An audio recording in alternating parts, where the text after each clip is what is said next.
최근 휴거를 생각하면서. 저는 최근 요한복음 7장을 읽으면서 휴거에 대해서 다시 한 번 더 생각하게 된 계기가 되었습니다. 27절 그러나 우리는 이 사람이 어디서 왔는지 아노라. 그리스도께서 오실 때에는 어디서 오시는지 아는 자가 없으리라 하는지라.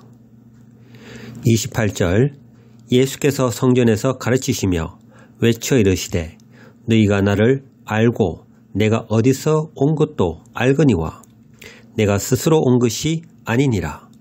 나를 보내신 이는 참되시니 너희는 그를 알지 못하나. 41절 어떤 사람은 그리스도라 하며 어떤 이들은 그리스도가 어찌 갈릴리에서 나오겠느냐. 42절 성경에 이르기를 그리스도는 다윗의 씨로 또 다윗이 살던 마을 베들레헴에서 나오리라 하지 아니하였느냐 하며.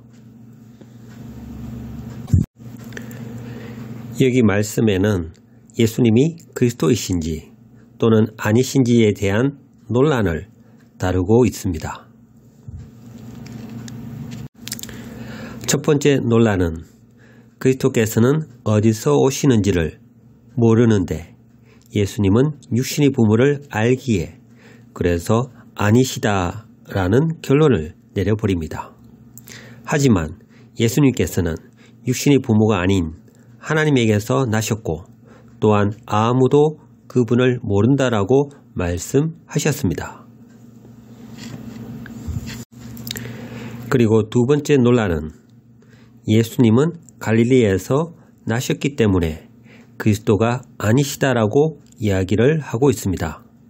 그러나 실제로는 그 사람들은 예수님께서 베들레헴에서 나셨다는 사실을 모르고 있었던 것이었습니다. 저는 이 두 가지의 논란을 보면서 휴거에 대해서 얻게 된 교훈은 휴거도 동일하게 성경의 말씀대로 그대로 이루어진다입니다. 그리고 또 한 가지는 많은 오해와 혼란 가운데서 일어난다는 것입니다. 하물며 성경에서도 그 날과 그 때를 아무도 모르고 오직 아버지 하나님께서만이 아신다고 분명 언급을 하고 있습니다. 그렇기에 지금은 많은 오판과 혼란 속에서 휴거에 대한 관심이 많이 사그러지고 있는 실정입니다. 하지만 진정 깨어있는 분들이라면 지금이 진정 깨어 있어야만 하는 것 같습니다. 왜냐하면 예수님의 초림 때처럼 휴거도 분명 같은 상황에서 일어날 것이라 믿고 있기 때문입니다.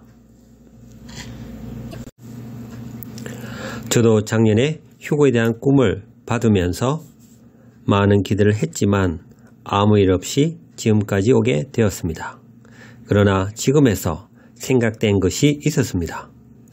그것은 저희 꿈에서 저를 신부로 부르셨을 때의 장면이 마태복음 25장 6절과도 같은 상황이라는 것이었습니다. 그리고 중요한 것은 그 이후 10절에 신랑과 준비된 신부가 같이 혼인잔치에 들어가는 장면까지는 시간적인 텀이 있었다는 것입니다. 그 텀은 미련한 신부와 슬기 있는 신부들이 잠깐 이야기하는 시간과 미련한 신부들이 기름을 사러 간 그 시간이었습니다. 우리는 이 시간이 얼마간의 시간인지는 모르지만 한 가지 분명한 것은 아주 짧은 시간이라는 것입니다.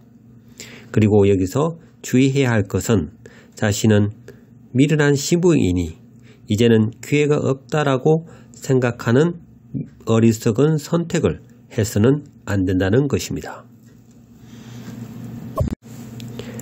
저의 꿈에서 호랑이는 멀리 도망갔습니다. 저는 이 부분의 해석은 지나간 장면이라 여겨집니다. 물론 잘못된 해석의 가능성을 충분히 열어두고 있습니다. 우리는 그 날과 그 때를 아무도 모릅니다. 그렇기에 우리는 지금 이 많은 혼란과 와해 속에서 예수님의 초림을 생각하면서 오히려 순수한 마음으로 성경 말씀을 대하는 태도를 가져야 할 것 같습니다. 저는 올해를 성경 말씀에 비춰볼 때 현재 분위기는 평안하다, 안전하다라고 여겨지는 시기라고 봅니다. 그리고 저는 지금 기대하고 있는 달이 있는데 그 때는 7월과 9월입니다. 7월에 대한 근거의 설명은 혹 기회가 된다면 이야기하도록 하겠습니다. 그리고 9월은 나팔절이 있는 달입니다. 이 부분은 다들 알고 계시리라 생각됩니다. 그동안 많은 분들의 시행착오가 있었고 데살로니가전서 4장 16절 17절 말씀을 근거한 하나님의 나팔 소리는 잘못되고 과도한 해석으로 많이 여겨지고 있습니다. 하지만 저는 순수한 하나님의 말씀으로 접근할 것이며 또한 그 말씀들에 근거한 일어날 수 있는 가능성들에 항상 주의를 둘 것입니다. 그리고 반대로는 유튜브의 많은 성경적 근거와 논리들을 앞세워서 주장하는 많은 때와 시기들은 오히려 멀리하고자 합니다. 왜냐하면 그것들은 그들 자신들의 지혜와 교만으로 하나님과 그 때를 이야기할 가능성이 아주 높기 때문입니다. 마지막으로 한 가지 분명한 것은 분명 깨어있는 슬기로운 신부들이라면 그 때가 가까이 올수록 각자 내주하시는 성령님에 의해서 분명 캐치하게 된다는 것입니다. 그러니 오히려 외부적인 소리들을 없애고 죄를 멀리하면서 조용히 성령님과 동행하는 삶을 잘 사는 것이 최고의 방법이라고 저는 확신하고 있습니다. 그렇기에 외부 환경과 정보에 절대 두려워하거나 조급할 필요가 없다는 것과 또한 이러한 부정적인 태도들이 성령님께 커다란 독이 된다는 사실을 반드시 기억하시길 바랍니다. 마라나타.